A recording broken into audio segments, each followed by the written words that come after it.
नशे में टुल कौवे, ये तू पागलों वाली हरकतें क्यों करता है? हैं? क्या कहा तूने? दारू पीने के बाद मैं पागल ही हो जाता हूँ। क्यों, मजा आया ना मेरा नाच देखने में बाबा? मैं तुझसे कह रहा हूँ तू मान जा, नहीं तो मैं तुझे शराब दे दूंगा। हैं बाबा, क्या कहा तुमने? मुझे शराब दे दोगे? शराब की तो मुझे बहुत ज्यादा जरूरत है, जल्दी से दे दो बाबा, नहीं तो फिर उतर जाएगी, मेरा सारा मजा खराब हो जाएगा बाबा। लगता है तू ऐसे नहीं मानेगा, तुझे तो सबक सिखाना ही पड़ेगा। ओम ह्रीं क्लीं छुट पुट फुट लुट मुट स्वाहा। ये क्या कर दिया बाबा तुमने? अब मेरे घर वाले मुझे पहचानेंगे कैसे? इससे तो अच्छा होता कि तुम मुझे जान से ही मार दो। नहीं, मैं तेरी जान नहीं ले सकता था, पर तुझे सजा देनी भी जरूरी थी, क्योंकि तेरी कुछ सोच कुछ ज्यादा ही चल रही थी। चुकुड़ चुकुड़ चुकुड़ चुकुड़ चुकुड़। बाबा मुझे माफ कर दो, मेरा सारा नशा उतर गया, मैं कभी भी शराब को हाथ भी नहीं लगाऊंगा। बाबा बस मुझे माफ कर दो तुम। ठीक है, आज से ठीक 5 दिन के बाद तू अपने असली रूप में आ जाएगा। बाबा अब तो मेरा रूप भी बदल गया है, और मैं अगर घर भी जाऊंगा तो मेरे घर वाले मुझे पहचानेंगे भी नहीं, तो मैं 5 दिन तक रहूंगा कहाँ, ये तो बता दो। इस बात का तो मुझे नहीं पता कि तू कहाँ पर रहेगा, कहीं पर भी रह, मुझे क्या लेना देना तुझसे।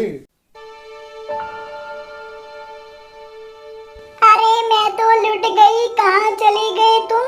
तुम्हें पता भी है तुम्हारे बगैर मेरा घर पर मन भी नहीं लगता, आप तो घर वापस आ जाओ। बेटी चुप हो जा, दामाद जी घर वापस लौट कर आ जाएंगे। जब शराब का नशा उतर जाएगा ना, तो वो घर वापस आ जाएंगे। अरे भाभी जी, क्यों परेशान हो रही हो तुम? क्या हुआ अगर तुम्हारे पति चले भी गए तो? हम तो है ना आपको देखने के लिए।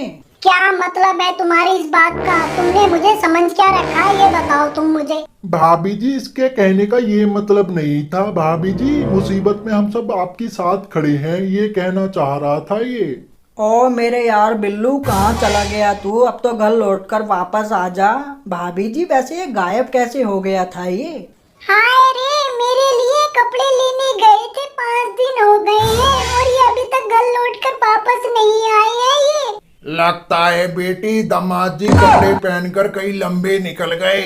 अरे ससुर जी, तुम भी पागल हो गए हो क्या? वो क्यों कपड़े पहनेगा? वो कोई महिला थोड़ी ना है। भाभी जी, मुझे तो ऐसा लगता है कि बिल्लू भैया का किसी ने किडनैप कर लिया होगा। किडनैप? उसका किडनैप करके भी क्या करेगा कोई? सबको पता है किडनैप करके भी कुछ भी नहीं मिलेगा। माँ माँ, पापा जिंदा भी है या नहीं?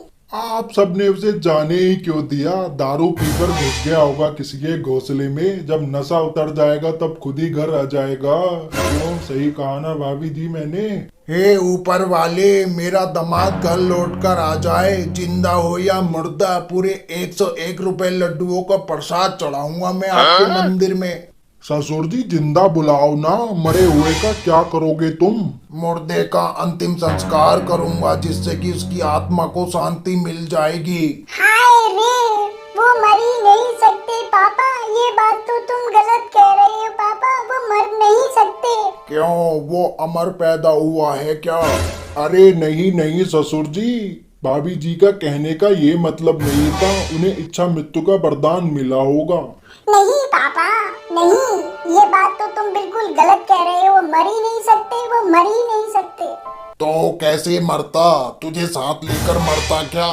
नहीं ससुर जी नहीं, भाभी जी का कहने का ये मतलब नहीं था, तब ये मरती तब वो मरता। हराम खोरो, दामाद नहीं था वो, सोना था सोना। मैंने अपनी बेटी के लिए सोने का पक्षी ढूंढा था, अपनी बेटी के लिए।